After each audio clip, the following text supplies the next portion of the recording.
اعوذ باللہ من الشیطان الرجیم بسم اللہ الرحمن الرحیم۔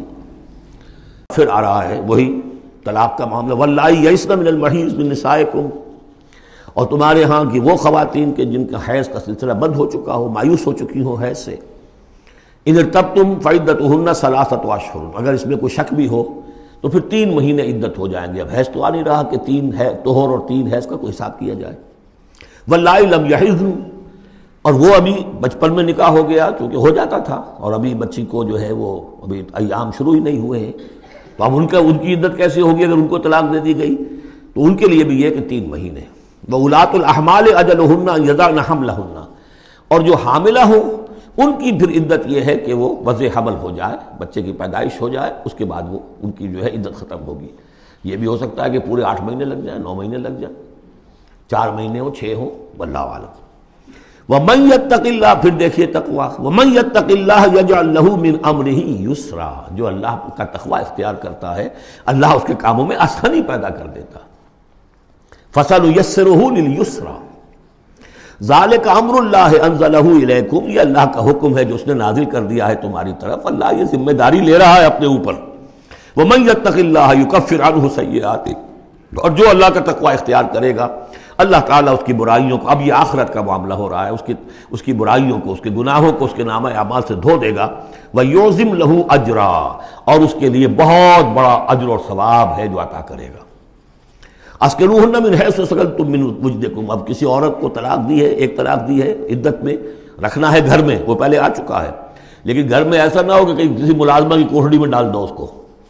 اسکنوہن من حیث سکنتم، وہیں رکھو جہاں تم رہتے ہو، من وجدکم، جو بھی تمہاری جو مقدور ہے اس کے مطابق، اسی سٹیٹس کے ساتھ۔ ولا تضاروہن لتضیقوا علیہن، اور انہیں کوئی تکلیف نہ پہنچاؤ کہ ان پر تنگی کر دو کہ وہ خود ہی جلدی سے روانہ ہو جائیں، گھر چھوڑ کے نکلنے پہ مجبور ہو جائیں۔ وَإِن كُنَّ أُولَاتِ حَمْلٍ، اور اگر وہ حاملہ ہوں، فَأَنفِقُوا عَلَيْهِنَّ، تو اب ان کے اوپر خرچ کرو، ان کا نان نفقہ وہ تمہارے ذمے ہے، حَتَّى يَضَعْنَ حَمْلَهُنَّ، یہاں تک کہ پھر وہ وضع حمل سے فارغ ہو جائیں۔ فَإِنْ أَرْضَعْنَ لَكُمْ، پھر اگر وہ تمہارے لیے، تمہارے بچہ تو تمہارا ہے، اس کو اگر دودھ پلاتی ہیں، فَآتُوهُنَّ أُجُورَهُنَّ، تو انہیں ان کا اجر اور ان کا بدلہ عطا کرو۔ وَاعْتَمِرُوا بَيْنَكُمْ بِمَعْرُوفٍ، اور آپس میں مشورہ کر لیا کرو بڑے بھلے طریقے سے۔ اگر طلاق بھی ہو گئی کوئی بات نہیں، انسان تو ہے نا، انسانی سطح پر، اب شوہر بیوی نہیں رہے لیکن انسان تو ہے، انسانی سطح کے اوپر بات کر لی جائے۔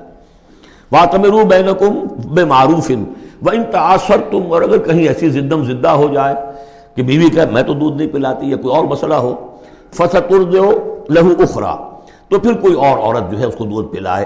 لِيُنْفِقْ ذُو سَعَةٍ مِّن سَعَتِهِ، اب اس تمام معاملے میں جو بھی شوہر ہے وہ خرچ کرے، جو وسعت والا ہے وہ اپنی وسعت کے مطابق خرچ کرے، جو اس کا بھی سطح اللہ نے اسے دی ہے اس کے مطابق۔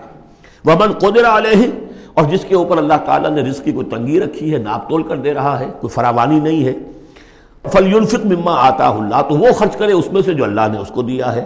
لَا يُكَلِّفُ اللَّهُ نَفْسًا إِلَّا مَا آتَاهَا، اللہ تعالیٰ کسی جان کو ذمہ دار نہیں بنائے گا مگر اسی حد تک جو کچھ کہ اس نے اسے دے رکھا ہے۔ کشادگی دی ہے تو اپنی اس بیوی جو ہے مطلقہ، اس کے اوپر تم رکھو، کشادگی رکھو، تنگی ہے تو ٹھیک ہے اس حساب سے دو، اللہ تو جانتا ہے۔ سَيَجْعَلُ اللَّهُ بَعْدَ عُسْرٍ يُسْرًا، یقیناً اللہ تعالیٰ جو ہے اس کے لیے سختی کے بعد آسانی بھی پیدا کر دے گا۔ صدق اللہ العظیم۔